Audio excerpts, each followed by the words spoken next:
নমস্কার, দেখছেন talk to Bangla. আমি অভিষেক রয়েছে আপনাদের সাথে। এই মুহূর্তে যে খবর নিয়ে উপস্থিত হয়েছি, আপনাদের সবার নজর এই মুহূর্তে বিহার ভোটের দিকে। জানি, কিন্তু ভোট চুরি সেই বিষয়টা তো ভুলে গেলে চলবে না। এবং এইরকমই একটা ঘটনা নিয়ে যখন সারা দেশ সরগরম, তখন ইলেকশন কমিশন অফ ইন্ডিয়া তাদের উপর প্রশ্ন বারংবার কিন্তু উঠছে। এবং এই মুহূর্তে এই প্রশ্নটা আরো গভীর হয়েছে। তার কারণ রিসেন্টলি একটা ঘটনা সামনে এনেছে ইন্ডিয়ান ইউথ কংগ্রেস, অর্থাৎ কংগ্রেসের যে ইউথ শাখা, যুব কংগ্রেস, তারা একটা ঘটনা সামনে এনেছে তাদের এক্স হ্যান্ডেলে। আমরা চোখ বোলাতে বোলাতে একটা ঘটনা সামনে আসলো, এবং যেটা রীতিমতন একটা হাসির প্রেক্ষাপট তৈরি করতে পারে, অন্যদিকে অত্যন্ত গুরুতর একটা প্রেক্ষাপট। সেইটাই আপনাদের সামনে এই মুহূর্তে প্রতিবেদন প্রস্তুত করব। অবশ্যই বিহারের খবর দেখাবো, সারা দিন ব্যাপী কি হচ্ছে বিহারে আমরা অবশ্যই বলবো প্রত্যেকটা প্রতিবেদনে। কিন্তু ভোট চুরি কিভাবে হচ্ছে, কিংবা ভোটার সম্পূর্ণ বিষয়টা যারা দেখাশোনা করে ইলেকশন কমিশন অফ ইন্ডিয়া, তারা কিভাবে ঠিক কাজ করছে, সেটা এই মুহূর্তে প্রশ্নচিহ্নের উপর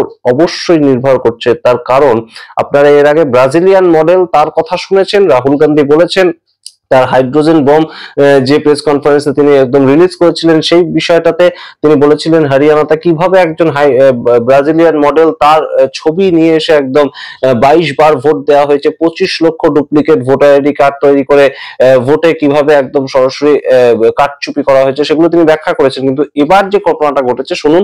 একজন নতুন ভোটার, তার নাম হচ্ছে মেঘরাজ পাটোয়া, তিনি সরাসরি তার ভোটার আইডি কার্ডটা অ্যাপ্লাই করেছিলেন ইলেকশন কমিশন অফ ইন্ডিয়া তার কাছে। এবং সেই ঘটনাটি ঘটে শ্রীমাধোপুর, অর্থাৎ এই যে ছেলেটি শ্রীমাধোপুরের ছেলে, এবং তার 2007 সালে জন্ম, প্রথমবার ভোটার হয়েছে তিনি, সবে 18 বছর বয়স হয়েছে, তিনি ভোটার আইডি কার্ডের জন্য অ্যাপ্লাই করেছেন। কিন্তু ঘটনা যেটা ঘটেছে সেটাতেই চক্ষু চড়ক গাছ হয়ে গিয়েছে।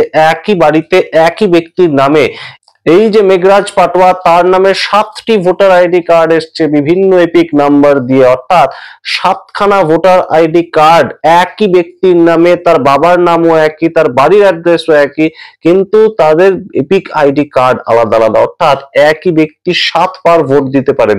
ইন্ডিয়ান ইউথ কংগ্রেস যে প্রশ্নটা তাদের এক্স হ্যান্ডেলে রেখেছে, অত্যন্ত গুরুত্বপূর্ণ প্রশ্ন। এই ব্যক্তি, এই যে মেঘরাজ পাটোয়া, তিনি যদি 7 বার যান তার 7খানা এপিক আইডি নিয়ে, প্রত্যেকটাতেই তো আলাদা আলাদা নাম্বার, এবং এপিক আইডি নাম্বার যেটা, সেটা কিন্তু ইউনিক নাম্বার। একজনের যে নাম্বারটা থাকবে সেটা অন্য কার্ডে থাকতে পারে না। কিন্তু তিনি যদি 7 বার যান এবং 7 বার গিয়ে তিনি যদি ক্লেম করেন যে আমি ভোট দিইনি, তাহলে কি কেউ তাকে ধরতে পারবে? এই প্রশ্নটা গুরুত্বপূর্ণ। এবং প্রত্যেকটা এপিক কার্ডে তার একই ছবি, একটা এপিক কার্ডে অন্য ছবি রয়েছে, কিন্তু তার নাম রয়েছে, তার বাবার নাম রয়েছে, তার বাড়ির ঠিকানা রয়েছে, প্রত্যেকটা সেম, কিন্তু এপিক নাম্বার গুলো বদলে বদলে যাচ্ছে। এবং ইন্ডিয়ান ইউথ কংগ্রেস সরাসরি যে দাবিটা করছে যে অ্যাক্সিডেন্টালি যদি এই ঘটনাটা ইলেকশন কমিশন অফ ইন্ডিয়া ঘটিয়ে থাকে, তাহলে সেই মুহূর্তে আপনারা বোঝার চেষ্টা করুন যে ইন্টেনশনালি, অর্থাৎ ইচ্ছাকৃতভাবে কতগুলো ঘটনা এরকম ঘটাতে পারে, যেখানে বিজেপি তাদেরকে চাপ দিচ্ছে প্রতি মুহূর্তে। এই প্রশ্ন এই মুহূর্তে তারা তুলছে।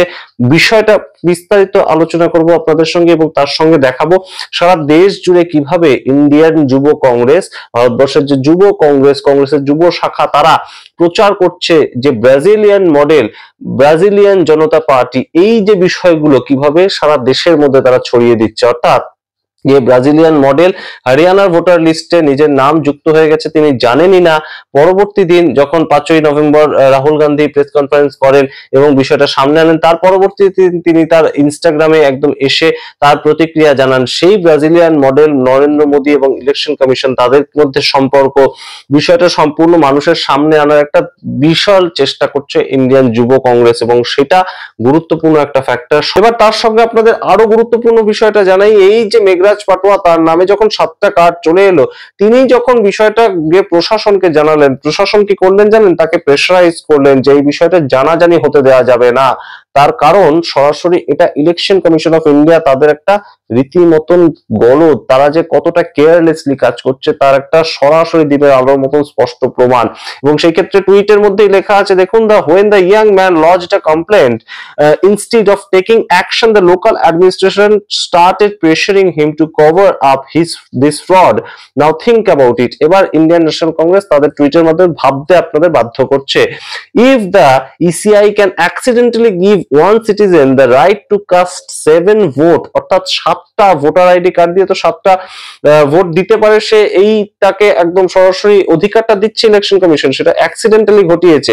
তাহলে সেই ক্ষেত্রে for their party workers who are under BJP's pressure, would it be difficult to get hundreds of fake votes made and cast them in bulk? একদম সরাসরি যে গুরুত্বপূর্ণ প্রেক্ষাপটটা, যে যদি বিজেপি ওয়ার্কাররা চায় এবং তারা যদি প্রেশারাইজ করে সরাসরি ইলেকশন কমিশন অফ ইন্ডিয়ার আধিকারিকরা, কি তাদেরকে বিভিন্ন ভাবে এই একই ব্যক্তির নামে 100টা যদি ভোটার আইডি কার্ড আলাদা আলাদা ভোটার নাম্বার দিয়ে ছাপিয়ে দেয়, তাহলে কি কেউ ধরতে পারবে?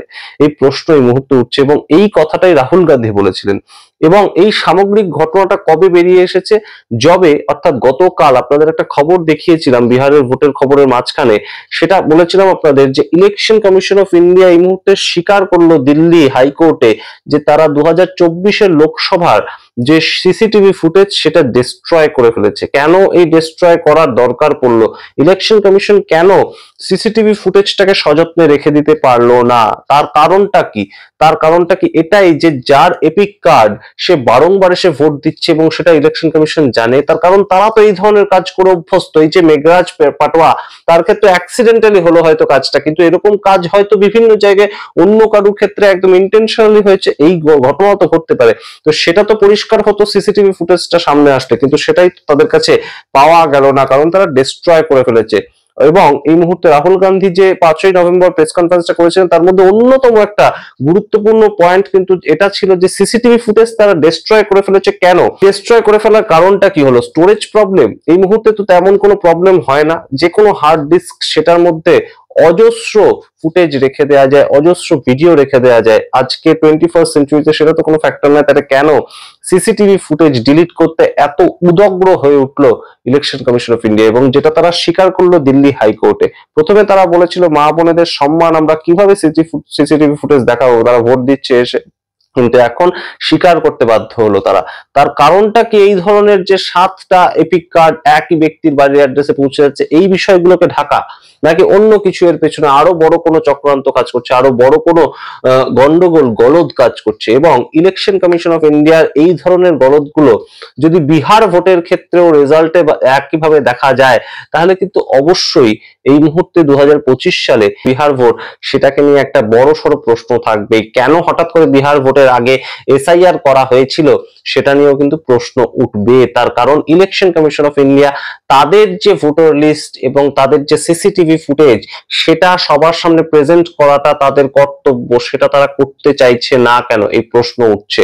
এবং তার সঙ্গে গুরুত্বপূর্ণ এই বিষয়টা সামনে এসেছে যে একজন ভোটার, তিনি নতুন ভোটার কার্ড অ্যাপ্লাই করেছে, তার নামে 7টা ভোটার কার্ড তার বাড়িতে পৌঁছে গিয়েছে। এটা কোন দায়িত্ব থেকে পাঠালো ইলেকশন কমিশন অফ ইন্ডিয়া? এই প্রশ্ন যেমন ওঠে, অন্যদিকে ব্রাজিলিয়ান মডেল, তার ছবিটাও বিভিন্ন জায়গায় শেয়ার করা হচ্ছে, অটো স্ট্যান্ড, রিক্সা স্ট্যান্ড, বাস স্ট্যান্ড, প্রত্যেকটা জায়গায় প্ল্যাকার্ড দিয়ে সেই ছবি শেয়ার করা হচ্ছে, আপনারা সেই ফুটেজ গুলো দেখতেও পাচ্ছেন। সুতরাং বিচার করুন, আপনারা এই মুহূর্তে সচেতন হন এবং অবশ্যই বিহার ভোটের রেজাল্ট সেটা যে ফাইনাল ধরে নেওয়ার মতন একদম সম্পূর্ণ স্বচ্ছভাবে কাউন্টিং হয়েছে সেটাকে আপনারা ধরতে পারছেন, এই বিষয়ে কমেন্ট বক্সে কমেন্ট করুন। দেখতে থাকুন টক টু বাংলা, অবশ্যই টক টু বাংলা ইউটিউব চ্যানেলটিকে সাবস্ক্রাইব করে দিন। ধন্যবাদ।